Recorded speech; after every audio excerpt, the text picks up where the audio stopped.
starting a new sermon series. My goal is maybe to have it continue 6 to 8 weeks. I haven't quite yet definitively decided. We'll see how things work out. I kind of have a pretty good idea of where I'll be going with each topic. You know, that book of Romans was a long study, but it was worth it, and I enjoyed it so very much. Verse by verse, we didn't skip any one. The hard verses? No. That's what goes on in God's Word. It was an enjoyment for me to study and preach on. Now, I'm going to give you a new memory verse. And you might say, but Mark, you know the verse? We were talking about. No. I have a new memory verse for you. It might be a bit of a challenge. It's 2 verses. It's hard, but I think you can memorize it. I have faith in you. I believe you can do it. Really, there's little 5 parts. And I'm going to introduce it to you. Psalm 100, verse 4 and 5. Enter into his gates with thanksgiving. And enter courts. Is a court like this? No. It's not a court like anything today, a court of law. It's a house. And outside there's an area, so we sign it this way. It's an area outside of a house. If you have your own sign, go for it, because this is how we're going to sign. It's not going to bother me if you sign court of law, that's fine. But it is an area outside the house. Let me start again. Enter into his gates with his thanksgiving, and into his courts with praise. Be thankful unto him, and bless his name. For the Lord is good. His mercy is everlasting, and his truth endureth to all generations. That is our memory verses. Let's do it one more time. Enter into his gates with thanksgiving, and into his courts with praise. Be thankful unto him, and bless his name. For the Lord is good, his mercy is everlasting, and his truth endureth to all generations. Psalms 100, verse 4 and 5. The theme of my new sermon series. Can anyone guess what it is from this memory verse? You got it? Right here? It's not. I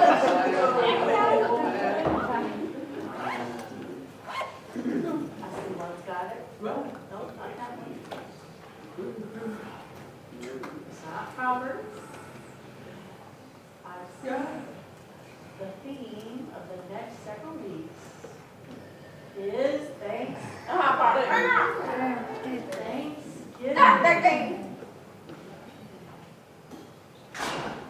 I have this big picture. Maybe it's going to make you a little bit hungry.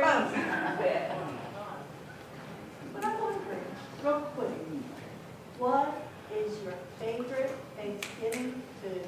You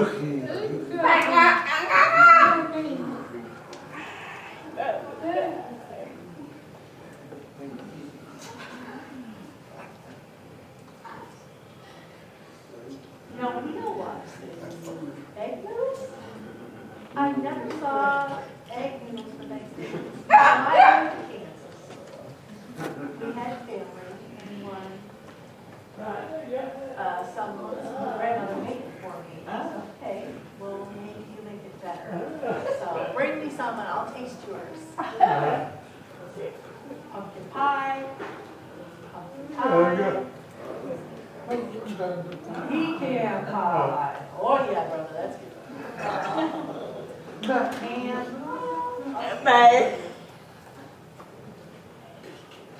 And pecan pie, yeah, me too. Stuffing dressing, yes, I like that too. Cranberry pie, oh, I've never heard of that. That's very popular in Boston. Broccoli casserole. Dinner rolls. Oh. Homemade or store-bought? Oh, the frozen kind. What's your favorite?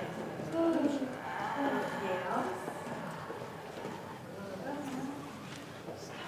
Pecan pie. Sweet potatoes. Pumpkin pie. Oh, sweet potato pie is so good. Angel food. Devil's food cake. Devil's egg. I'm like, really? Devil's egg. Onions and green beans. Now. Now that I make it hungry, let's begin the service. What day is the Oh, no. our church will hold? I thought Thanksgiving Day is pretty different, but. 21st? The fourth Sunday, we will host the Thanksgiving meal here, just to remind you all.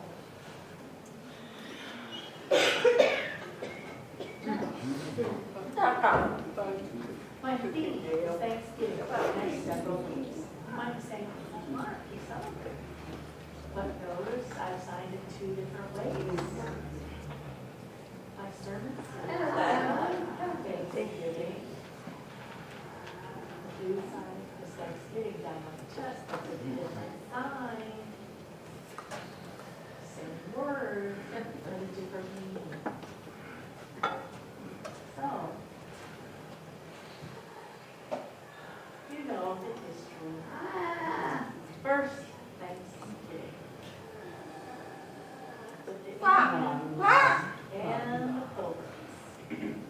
They gathered together and ate at the mountains of food there. And they thanked God for surviving the winter.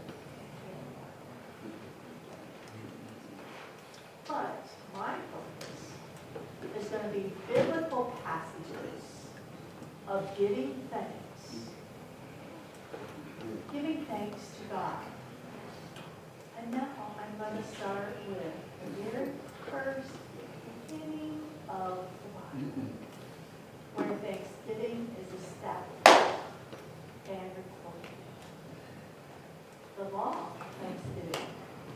You told me they have a law of Thanksgiving? Yes, they do. There is a law of Thanksgiving. When we think about Thanksgiving and giving thanks, the idea of giving thanks, it was very interesting to me as I studied the word of Thanksgiving in the Bible. I'm going to say the New Testament ones for later.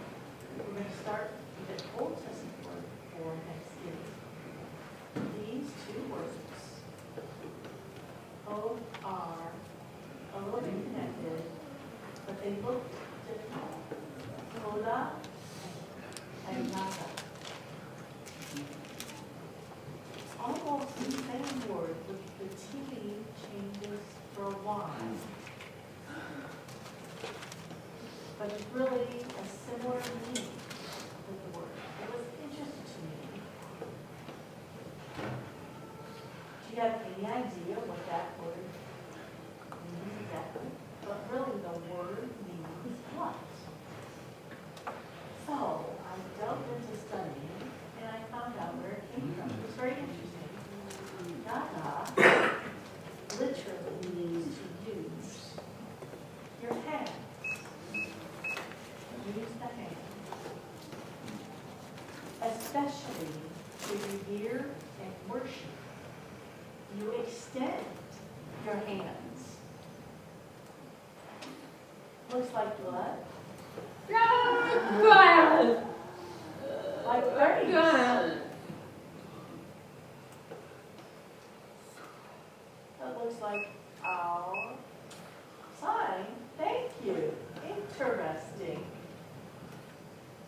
why did they invent that sign? The Hebrew word means thank you to God, revere Him. Todah is the hand properly extended for the invocation of vow, usually adoration. Specifically, a choir of worshipers raising their hands to God and thanking God. That's two Hebrew words that we will find out the meaning of in the Bible.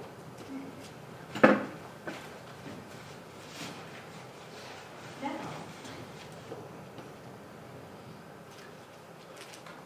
where do you think I'm going to start in the Bible? Psalms, not Exodus. We're going to start in Leviticus.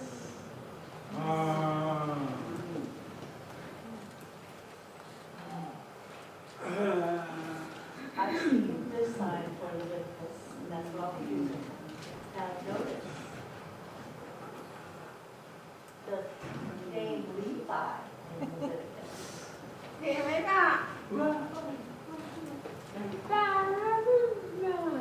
One of the 12 sons of Israel. Levi is also my son's name, and this is his name son.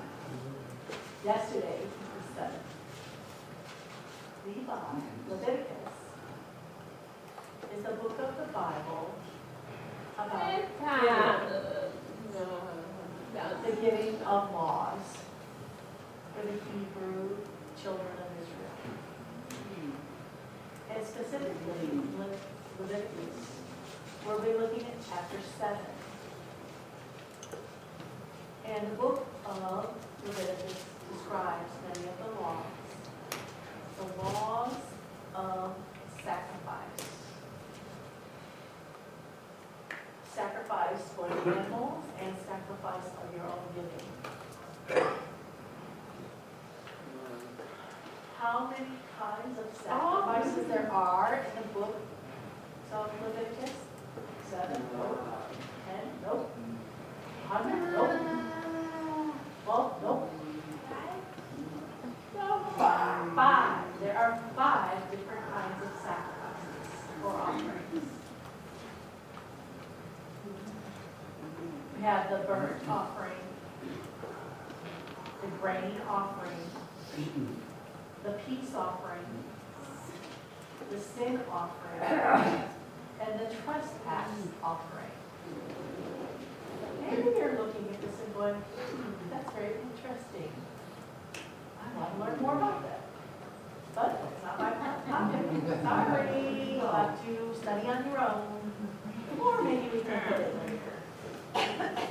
But my focus is mostly, which one do you think?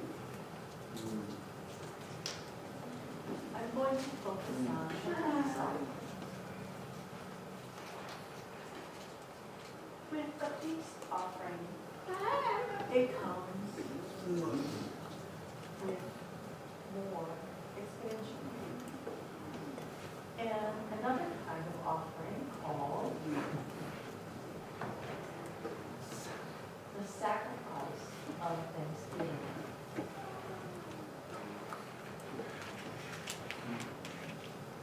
So, in Leviticus chapter 3, it talks about the peace offering. And in chapter 7, it explains about the sacrifice of thanksgiving.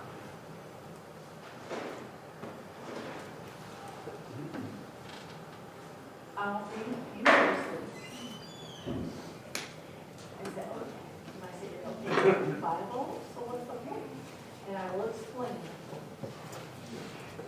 And we're going to use this as an opportunity to lead us throughout our study for the next few weeks. I'm going to explain the Old Testament examples, and then by the time we get to New Testament, I cannot wait. But I just have to hold back.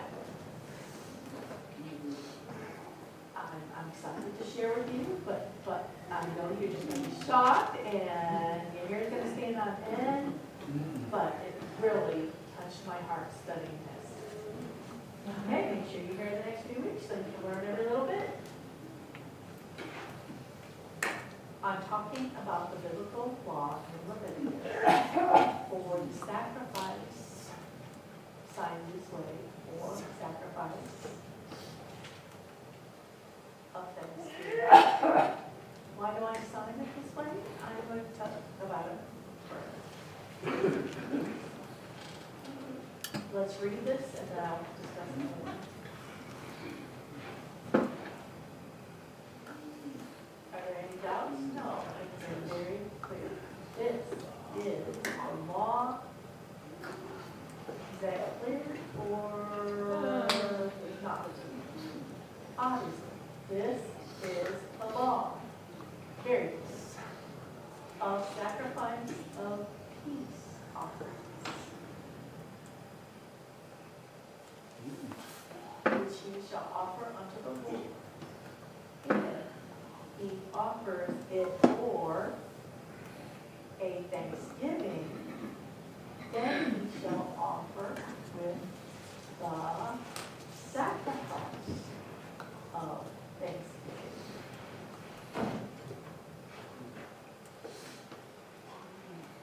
It tells us exactly what to expect. It's the sacrifice of thanksgiving. You might be scratching your head. Wait a minute. Pastor Mark, if I want to say thank you to God, means I have to sacrifice. We're going to talk about that as we go on. It was very interesting to me that God designed thanks as part of the law. So God expected thanksgiving, and God requires thanksgiving, and it's included in the law. You might say, well, God knows my heart. I'm not going to tell him thank you. He knows my heart. He knows I have a thankful heart. Oh, God expects us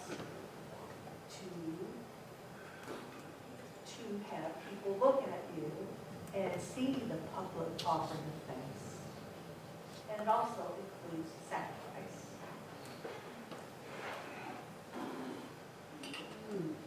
And there are some specific requirements. If you bring sacrifice of thanksgiving, it should be unleavened cakes, mingled with oil, and unleavened wafers, anoint with oil, and cakes mingled with oil of fine flour, and it's fried.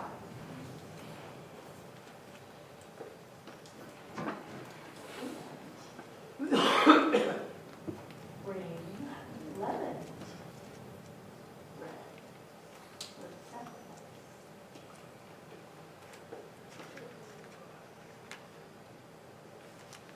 And of it he shall offer one out of the whole obligation for an heave offering. And it shall be the priest that sprinkleth the blood of the peace offering, and the flesh of the sacrifice shall be eaten the same day that is offered. He shall not leave any of it until the next morning. Mark, I'm bored. You gave all this yada yada yada about the law. So what? Okay. I find it interesting, all of the details here in the Bible. And where did those details come from? From God. God put it down. This is what I like. This is what I want. Please do this. So God gives clear directions on 4 different kinds of bread. And you're thinking, woo, just like Sharon said she likes dinner rolls with Thanksgiving meal. Dinner rolls. That's a lot of bread God likes, obviously. Yeah, roll. 4 different kinds. The bread, so one was mixed with oil and baked. Unleavened wafer is crunchy, like a cracker. It's baked. The third one is unleavened, mixed with oil, and fried. Oh yeah, woo-hoo, you're talking to me now. I love fried bread. It is delicious. And the last is leavened bread. I thought leavened bread was not permitted by Hebrew law. No, often people get this confused and misunderstand. During Passover, a special time, there's no unleavened bread. That's for the 14 days for that time period. And other than that, they can eat leavened bread. And included in that, leavened bread is provided, it's soft, it has yeast in it, it's airy, and you eat it, and it's very delicious. So God loves these 4 kinds of bread. And one animal. So I was looking in Leviticus chapter 3 and explaining about the peace offering. It's a cow or a sheep or a goat. Any of those animals are acceptable. But it must be the best, perfect. No blemishes, no flaws, no crippled legs. It has to be the best of the best in the flock. And that's how Leviticus 3 describes it. If you want to read more, help yourself to reading it later on. So, you can either have a cow, sheep, or a goat. And you take the kidneys and the intestine entrails out. But then you offer the blood in the sacrifice. The sacrifice also includes cooking outside of the tabernacle. Later, it will be in the temple. There are 2 altars. Many of you know that. The outside altar for the burning of the meat, and then inside for the burning of incense. And outside that altar was for the burning of the flesh. And they would take the meat out and bring it in. What do you think they did then? They ate it. That family, for example, my family of 6 people would go, my kids would come with us, and we would go to make our Thanksgiving offering to God. Why?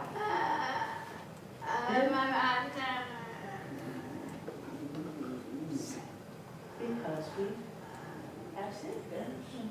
No, it is not for sin. This is the other kind of sin. It's not that one. So why offer this offering? To tell God, thank you. To thank God for what He has done. It means my good animal, the best one I have,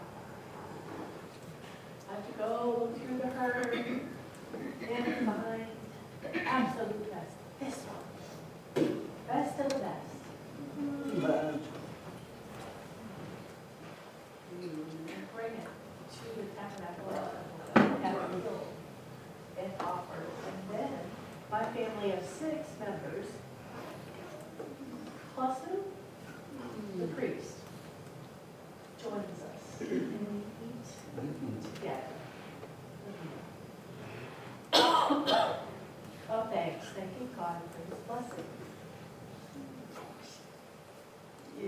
forced?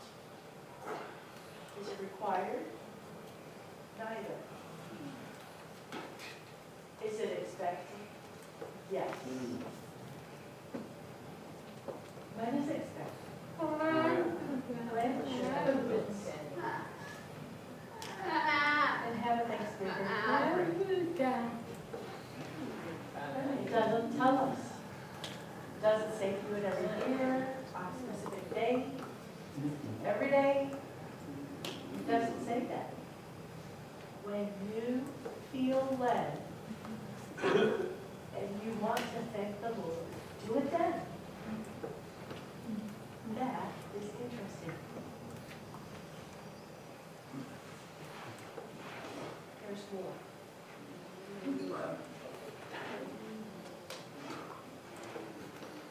So you have 4 kinds of bread and meat, and you have to eat it all in one day. There are no leftovers. You know, our Thanksgiving meals are famous for leftovers.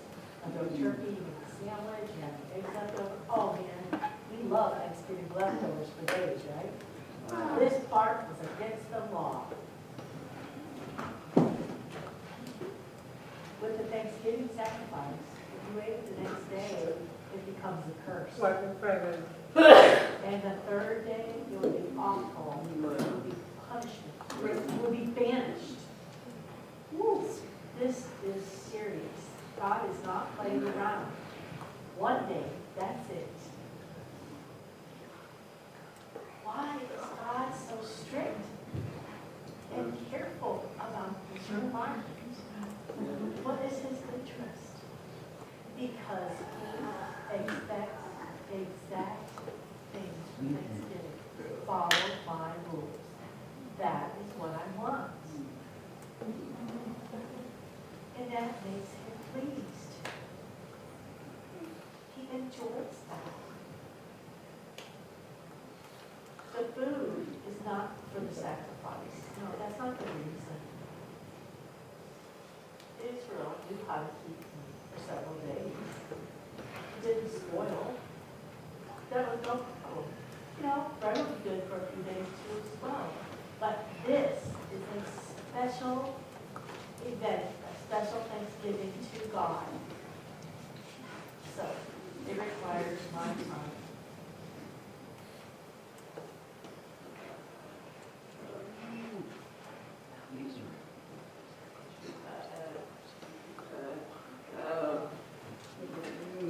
So why would God tell Israel to do this?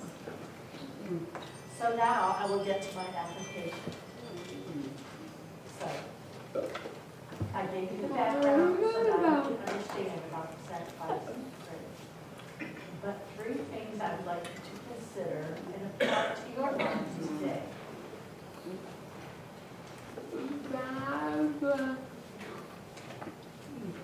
God wants to hear a thank you.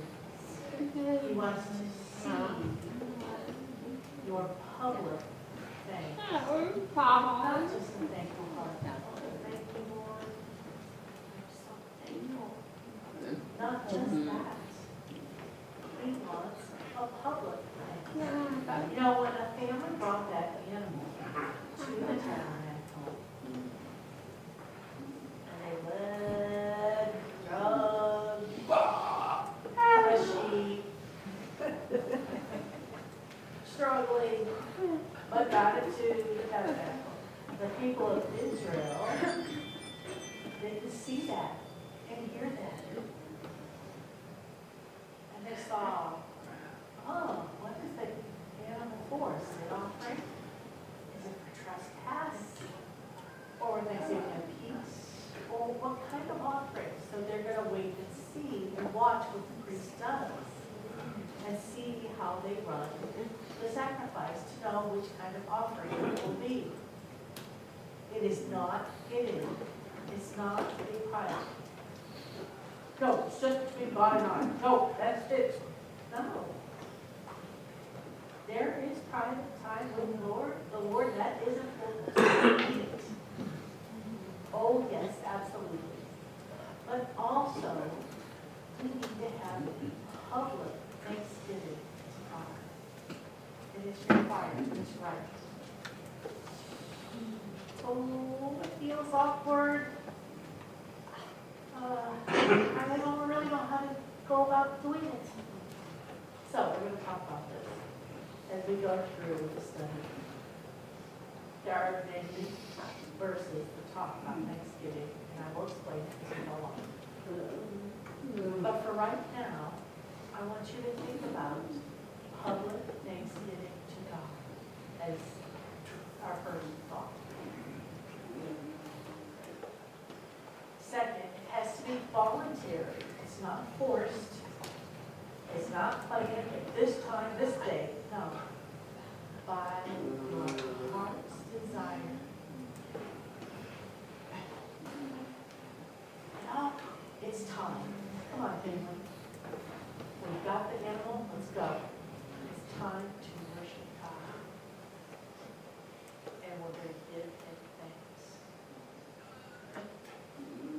Thank God for your sacrifice for me.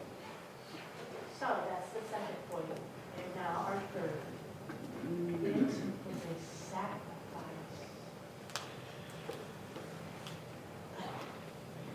It requires you to have a cost. It's not free. It's not easy. It's going to cost me something. And it requires me to have some kind of sacrifice. Back then, God expected it. You come and offer this sacrifice of thanksgiving. It's not a sacrifice for sin. It's not for mistakes. It's a sacrifice for thanks. So, I'm wondering, what does that look like today? I encourage you to consider this as well. Don't put it off. Don't jump ahead. Wait. We're going to go through the Bible and see different examples and different ideas of how we can. I encourage you to think that. How can we sacrifice our thanks to God today? How can I sacrifice to God today? Should I go to Bill and say, hey, can I buy one of your goats? I'm going to bring it, we're going to sacrifice it, sprinkle blood, cook it, and we'll all have a meal. Is that the plan for today? No. No. That is not the plan for today. What does it look like today? Jesus finished. He was a sacrifice for all of sins, but Jesus was our sacrifice, a sin sacrifice. But now we're talking about the sacrifice of thanksgiving. How do we do that today? Please consider it. And also, when? When should we sacrifice? How often? Is it forced? No. Pastor Mark's going to say, next week, we're all going to have sacrifice of praise. You bring, no. That is not the time. That was not done in Israel either. The priest did not announce it. Okay, y'all, we're having a Thanksgiving sacrifice. Bring your animal, come on. No. You know, the very first one in history that was put down for Thanksgiving. You know when that was? No, the first command.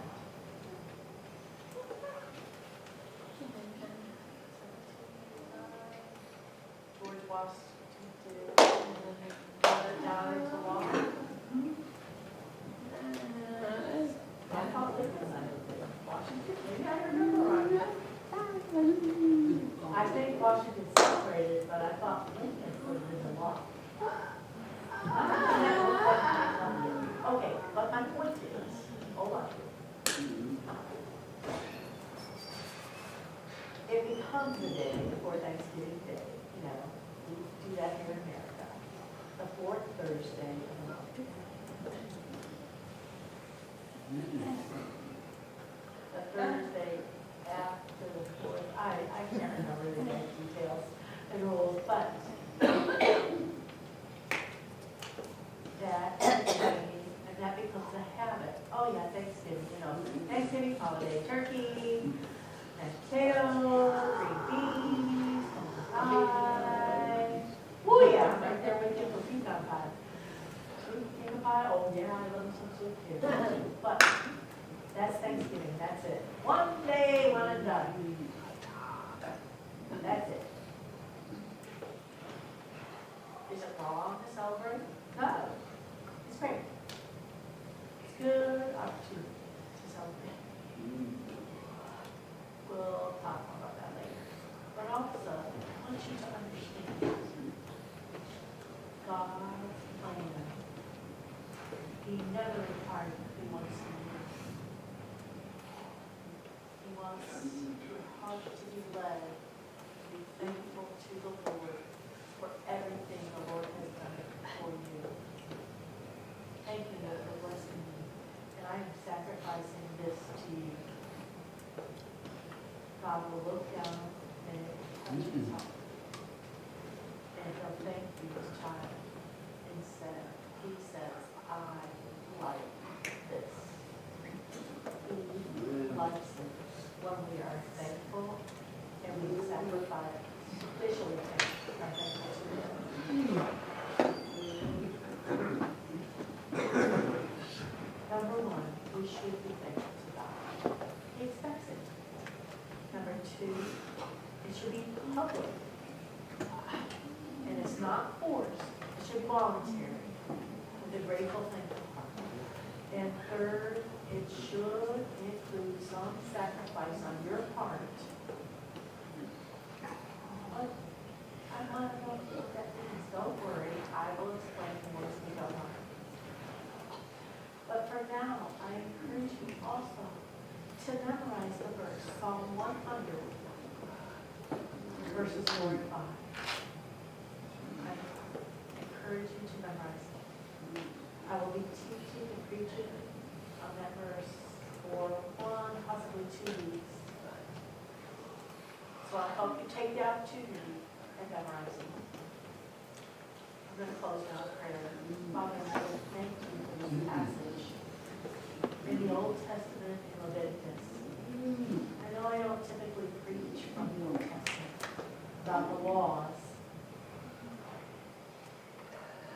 That's legalistic, some people might say. No, the laws were good. It helps us to know your heart, God.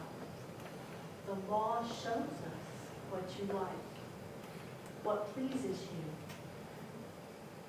Lord, I pray for humility. Start with you, Lord. That I would come to you and publicly thank you. And two, because you have not forced me, no one's forced me to say, no, from my heart, I feel led to thank you. And thirdly, Lord, to show some kind of sacrifice to you. Thank you for this passage in Leviticus, Lord. We don't see it very often.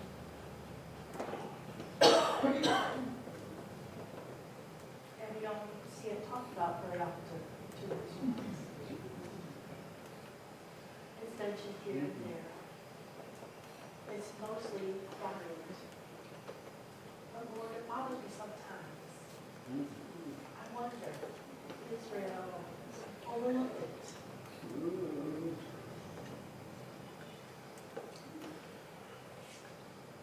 I wonder if the people of Israel didn't practice it much. The sacrifice of praise to you. I wonder, and I know it's not exactly right, but I wonder how many times that you are in heaven, you are looking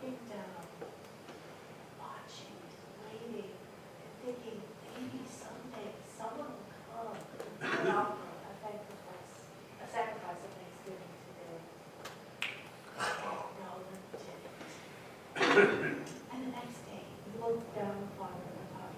You will come and offer a thanksgiving sacrifice. And again, and you think again this day, will someone come? And again, it doesn't happen. Oh Lord, we become complacent, not having a thankful heart to you. And we become dry. The same old, just we know we should say thank you. But our heart is dry. And we don't offer much. Lord, I ask that you would convict me, soften my heart to look to you and to publicly tell my thanks to you.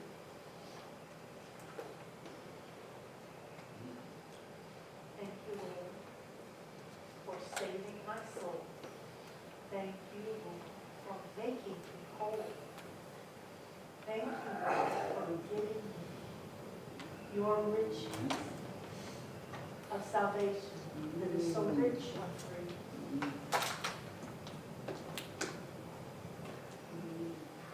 How often do we say thank you?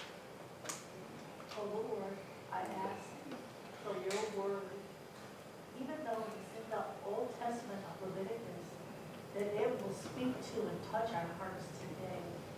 That we will look for the details of your expectations for us and bring our praises to you.